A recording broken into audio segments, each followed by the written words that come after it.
दोस्तों नमस्कार। हमारे कल्याण पथ चैनल में आप सब लोगों का स्वागत है, अभिनंदन है।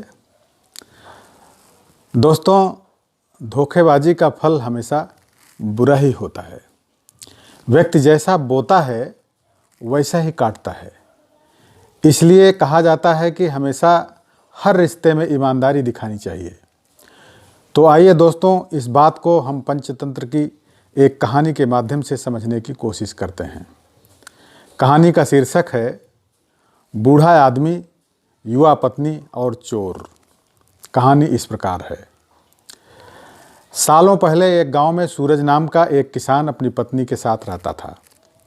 किसान बूढ़ा था, लेकिन उसकी पत्नी जवान थी। इसी वजह से किसान की पत्नी दुखी रहती थी। वो हमेशा अपने ही जैसे जवान पुरुष से शादी करने की चाहत मन में रखती थी। महिला के मन की बात को एक चोर समझ गया। वो रोज महिला का पीछा करने लगा। एक दिन उसने किसान की पत्नी को ठगने के विचार से उसे एक झूठी कहानी सुनाई। चोर ने कहा, सालों पहले मेरी पत्नी मुझे छोड़कर चली गई थी। अब मैं अकेला हूँ। मैं तुम्हारी सुंदरता पर मोहित हो गया हूँ और तुम्हें अपने साथ शहर ले जाना चाहता हूँ। स्त्री यह सुनते ही खुश हो गई। वो फटाफट बोली, ठीक है, मैं तुम्हारे साथ चलूँगी, लेकिन मेरे पति के पास बहुत धन है। पहले मैं उसे ले आती हूँ। उन पैसों से हम जीवन भर आराम से रहेंगे। यह सुनकर चोर ने कहा कि ठीक है, तुम जाओ और लौटकर इसी जगह आना, मैं तुम्हारा इंतज़ार करूँगा। स्त्री घर में पहुँची तो देखा कि पति गहरी नींद में सो रहा था। महिला ने सारे जेवर और नकदी को पोटली में बांधा और चोर के पास चली गई। किसान की पत्नी को आते देखकर चोर के मन में हुआ कि अब मैं बहुत जल्दी धनवान बनने वाला हूँ। बस अब इस महिला से पीछा छुड़ाने की तरकीब निकालनी होगी। तभी किसान की पत्नी चोर के पास पहुंची। उसके पहुंचते ही दोनों दूसरे शहर की ओर निकल गए। कुछ दूर चलने के बाद रास्ते में एक नदी मिली। नदी को देखते ही चोर को एक तरकीब सूझ गई।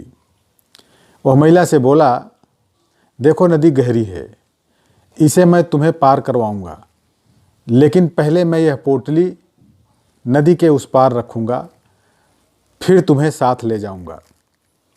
स्त्री को चोर पर पूरा विश्वास था। उसने कहा, हाँ, ऐसा करना ठीक रहेगा। फिर चोर ने कहा, देखो, तुमने भारी जेवर पहने हैं, ये जेवर भी तुम मुझे दे दो ताकि तुम्हें नदी पार करने में कोई बाधा ना हो। यह सुनते ही किसान की पत्नी ने अपने सारे जेवर चोर को दे दिए। पोटली में बंधा धन और महिला के जेवर लेकर चोर नदी के पार चला गया। महिला उसके लौटने का इंतज़ार करती रही, लेकिन वो फिर कभी लौटकर नहीं आया। अब महिला को बहुत दुख हुआ और उसकी आंखों से आंसू बहने लगे, लेकिन पछतावे के लिए तब तक तो बहुत देर हो चुकी थी। उसका सारा पैसा और जेवर लेकर चोर जा चुका था। तो दोस्तों, धोखेबाजी का फल हमेशा बुरा ही होता है। व्यक्ति जैसा बोता है वैसा ही काटता है। इसलिए कहा जाता है कि हमेशा हर रिश्ते में ईमानदारी दिखानी चाहिए। दोस्तों, कहानी को ध्यान से सुनने के लिए बहुत बहुत धन्यवाद।